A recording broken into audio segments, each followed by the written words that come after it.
Hey everybody, this is Kevin, And this is Frank.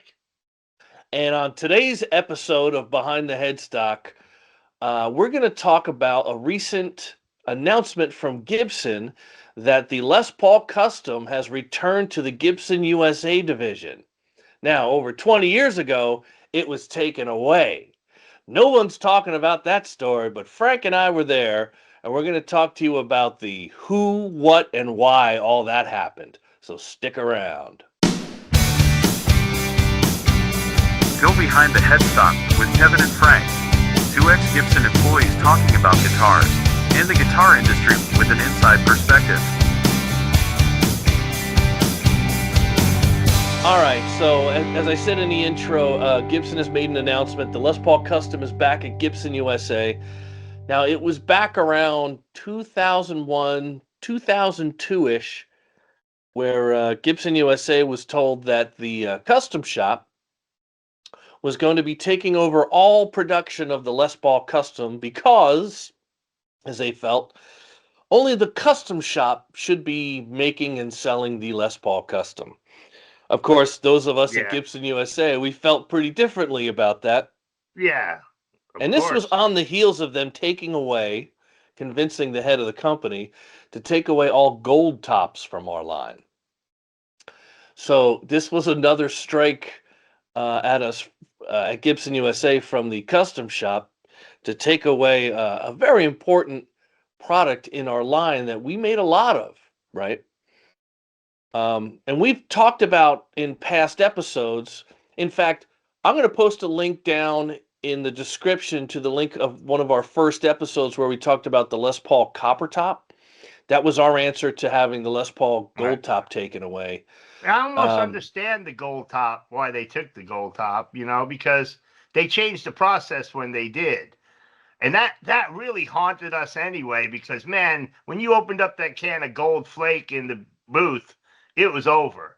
There was gold in every fucking red guitar, black all in the guitar. air, all it Yeah, was it just everywhere. was a Yeah, haze of gold powder yeah. that you couldn't get rid of. So taking away the gold tops was fine, kind of, for us. And it made a little sense, you know. That was with first Les Pauls, kind of thing. So, No, we weren't happy about it, but but it oh, made more sense than taking the custom. yeah. Well, okay. So let's put a little perspective on this. Well, we talked about this a little bit in the copper top episode. Every year we were challenged to grow 30% in revenue. Right. If anybody out there is watching this at another guitar company or another musical instrument company, 30% growth is insane. We hit it a few years, but the Yeah. talk behind the scenes was, they asked for 30%. If you hit 15, you live to fight another day, right? So uh, we figured that the custom shop taking the gold top away was a way for them to bolster their 30% growth for a year. They can make all the gold tops now. Plus, Sure. the gold top was their cheapest Les Paul in the historic collection. So they wanted to bolster sales of their lowest priced Les Paul in the historic collection. Right. And now they were coming after the Les Paul Custom, which Frank and I both know that is a very smart strategic move on their part because the Les Paul Custom in the historic collection, I'm going to pull up my PowerPoint here. So the historic collection at that point had 57 Black Beauty, the 54, and then if you Right. remember at that point they brought in a 68 version in black and white again Right. to bolster the lower end of their historic collection guitars by introducing that 68. It wasn't a true 68, but you get the idea. It was a cheaper version of the Les Paul Customs that they were already making. Now, Right. add to this, there was also the three pickup version and the three pickup with the Bigsby.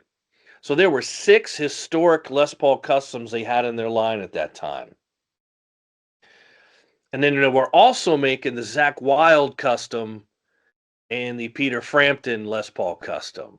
So they had a lot of customs going on, but Right. Right. Right. their output was about 60 guitars a day. And ours are in the hundreds. I mean, it could be 400, 500 guitars a day compared to their 60. Right. Now, what made this such a smart move on their part and very strategic was you don't have to be so selective about a Les Paul Custom. So a No, lot of time was. I'm sorry, Frank, go ahead. they're all solid colors. Yeah. Right? For the wood, it's all solid colors. You don't have to translucent, easy to paint, easy to process. A lot easier. And they spent a lot of resources and time going through the lightest mahogany backs for the 58 and 59 and 60 reissues. Right. And grading the tops, getting the right mahogany, book matching, all that. You didn't have that with Les Paul Customs. In fact, you used the rejected wood for the Les Paul Customs, right? Everything was C grade mahogany, C grade maple tops. Right. Didn't matter. You can crank out Les Paul Customs pretty quick. But that in a way that kind of hurt us when we lost that ability. Because as you're producing guitar bodies, a number of them fall into the C grade category, and then what do you do with them if you don't have customs? What did we do with our C grade? Yeah, we had to make more Les Paul standards, black ones or copper tops, or like we talked about. Right. Any solid color. That's why we had solid colors. We called it off-fall, right? That was a smart move on the custom shop's part, but again, it was model number 2 that they took away from us to help them achieve their 30% growth. They stole from us, sorry, I hit my microphone. They stole from us a model to help them bolster their sales and their success. But the price point of the custom meant they didn't have to make as many guitars too. I mean, think about it. They weren't cheap. No. And when they first started doing them, they were very expensive guitars. So people buying customs and getting them from the custom shop. Ooh, the allure of buying a custom shop custom. For some reason they thought they made them better, but whatever. Hey, that logo decal cost a lot of money on the back of the headstock. Yeah. It was expensive, right? Yeah. Only the finest ink was used on that decal. Yeah. So of course we tried to fight back. We pushed back. We came up with reasons why that wasn't a smart move. And to us, we knew that we could, number one, make more. Number two, we actually were more efficient in making a Les Paul custom than the custom shop because we were quicker. So the amount of labor and time that Gibson USA had into a Les Paul custom was cheaper because we were so efficient at it, where the custom shop was slower, right? So we tried to pitch that as a reason that it was a bad idea, and we lost. And here we are in 2026, and Gibson USA, basically from 2022 to 2026, lost the Les Paul Custom. It's crazy. Now, Frank, there's a little more to that. At him when we were doing it. We were taking shots at him with our limited runs.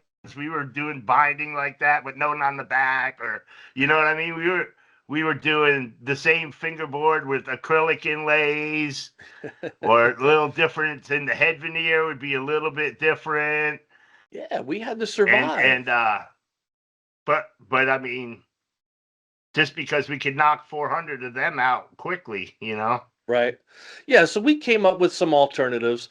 There's some foreshadowing for the next episode. We won't get into it at this point, but we got something planned for the next episode here.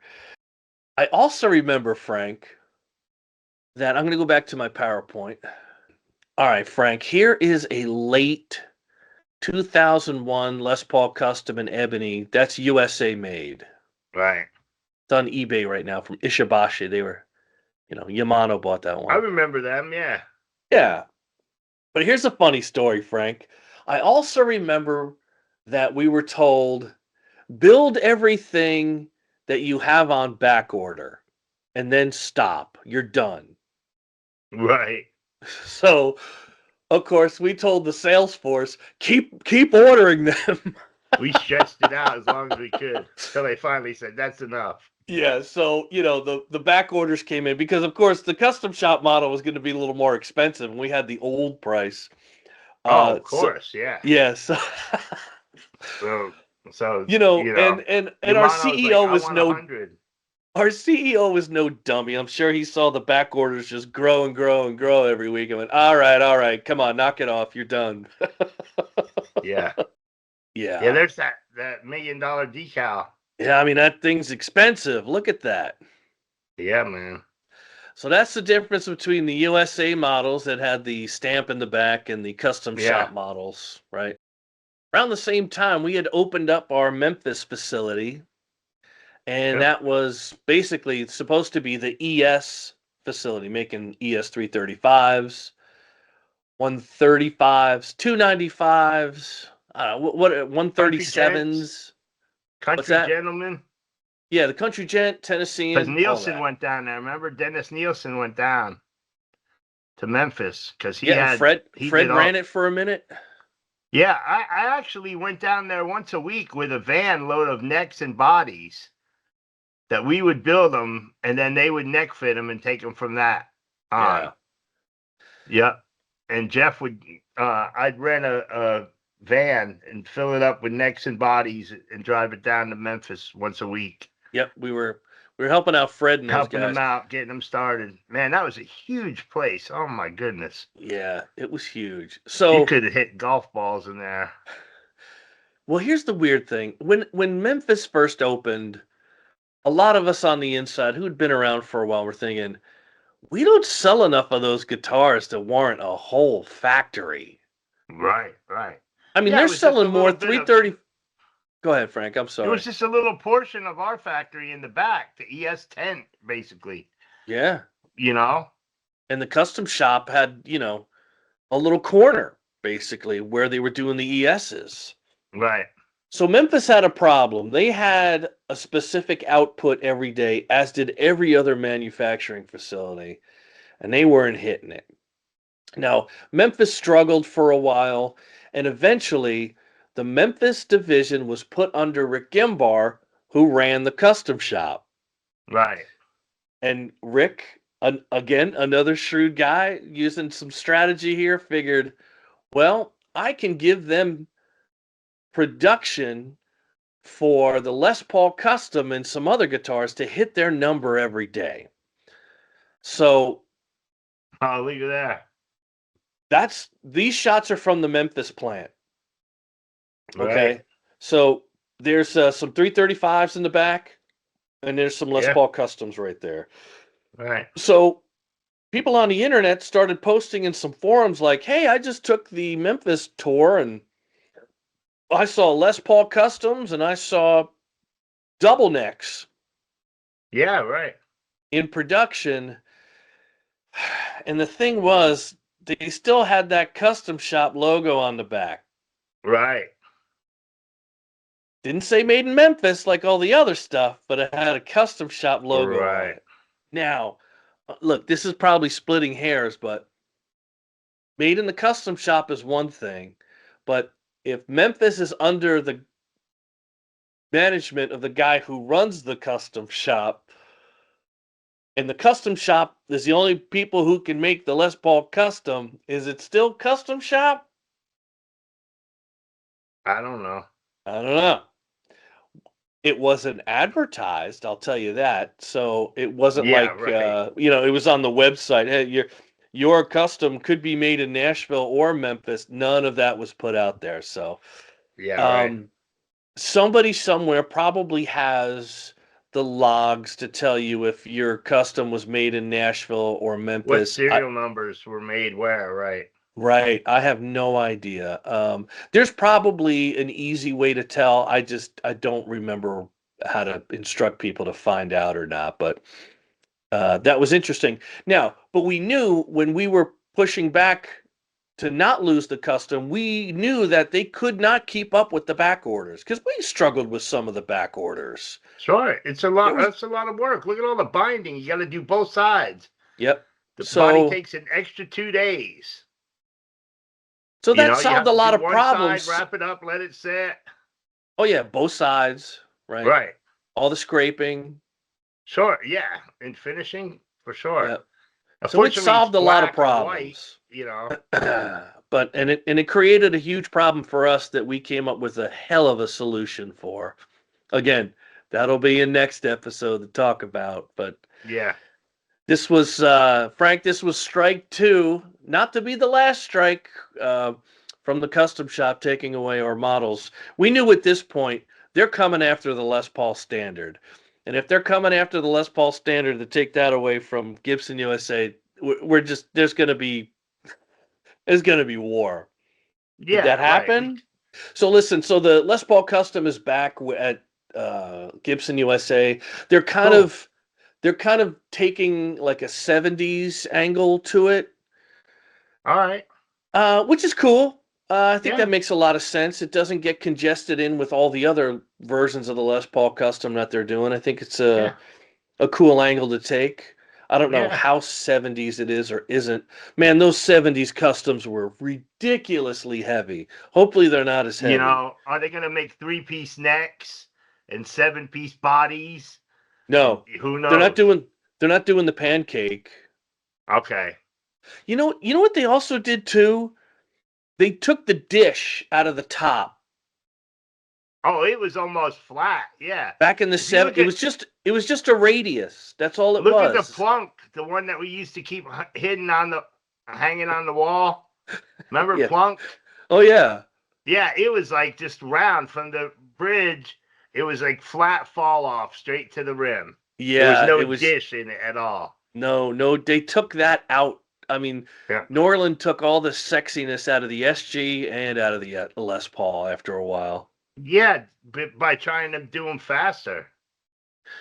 But you know what? If by them not doing that on the reissue, I think was the absolute right thing to do. Nobody wants to go back to that garbage. Yeah, right. All right, guys, we'll stick around. Part 2 is coming up, the conclusion of losing the Les Paul Custom. Thanks for sticking The around. battle. Yeah. The battle between divisions. Another battle we had to fight. That's it. All right, we'll see you guys. All right, bye-bye. Thanks. Go Behind the Headstock with Kevin and Frank, 2 ex-Gibson employees talking about guitars and the guitar industry with an inside perspective.